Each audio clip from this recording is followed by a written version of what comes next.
Thailand की राजधानी Bangkok और म्यांमार में शुक्रवार यानी 28 मार्च को आए जोरदार भूकंप ने लोगों में दहशत फैला दी है। रिक्टर स्केल पर इसकी तीव्रता 7.7 मापी जा रही है, जिससे ऊंची इमारतें हिलने लगी और कई जगहों पर लोग डर के मारे सड़कों पर भागते नजर आए। भूविज्ञान केंद्र के मुताबिक भूकंप का केंद्र म्यांमार में था और ये जमीन से 10 किलोमीटर की गहराई पर आया था।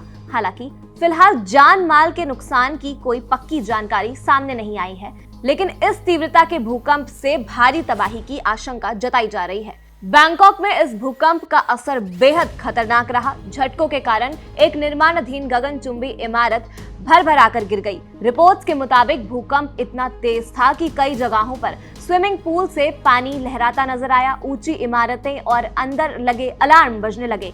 इससे घबराए हुए लोग बिना कुछ सोचे समझे इमारतों के बाहर निकलकर खुले में आ गए। सोशल मीडिया पर भूकंप के कई वीडियोस वायरल हो रहे हैं, जिसमें लोग भागते हुए और दहशत में नजर आ रहे हैं। इस भूकंप का असर सिर्फ बैंकॉक तक सीमित नहीं रहा, बल्कि पड़ोसी देश म्यांमार में भी जबरदस्त झटके महसूस किए गए। यहाँ रिक्टर स्केल पर भूकंप की तीव्रता 7.2 मापी गई। इसका केंद्र मध्य म्यांमार में मोनीवा शहर से 50 किलोमीटर दूर था। भूकंप आने के तुरंत बाद राहत और बचाव दल को सक्रिय कर दिया गया, लेकिन फिलहाल किसी बड़े नुकसान की कोई पुष्टि नहीं हुई है। म्यांमार पहले से ही राजनीतिक अस्थिरता और गृह युद्ध से जूझ रहा है। ऐसे में ये भूकंप वहां के हालात को और मुश्किल बना सकता है।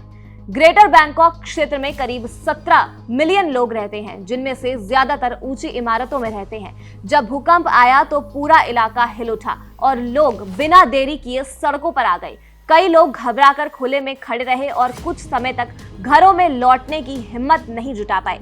इस भूकंप के कारण एक पुल भी क्षतिग्रस्त हो गया, जिससे यातायात प्रभावित हो गया।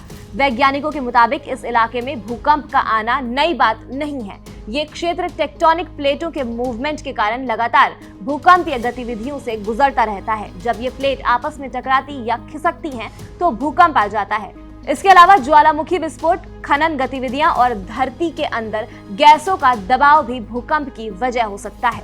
ये भूकंप ऐसे समय में आया है जब थाईलैंड 3 से 6 अप्रैल के बीच बिम्स्टेक समिट की मेजबानी करने जा रहा था। इस बड़े आयोजन में भारत के प्रधानमंत्री नरेंद्र मोदी समेत कई देशों के बड़े नेता शामिल होंगे। भूकंप के बाद सुरक्षा को लेकर चिंता बढ़ गई है और प्रशासन हालात पर नजर बनाए हुए है। भूकंप के झटके के बाद भी हल्की कंपन महसूस की जा सकती है, इसलिए स्थानीय प्रशासन ने लोगों से सतर्क रहने और ऊंची इमारतों में आवश्यक रूप से न जाने की अपील की है। अभी तक किसी बड़े नुकसान की पुष्टि नहीं हुई है, लेकिन हालात की निगरानी की जा रही है। इस खबर पर आपकी क्या राय है, हमें कमेंट सेक्शन में जरूर बताएं। मेरा नाम है खुशी सक्सेना। देखते रहिए एबीपी लाइव।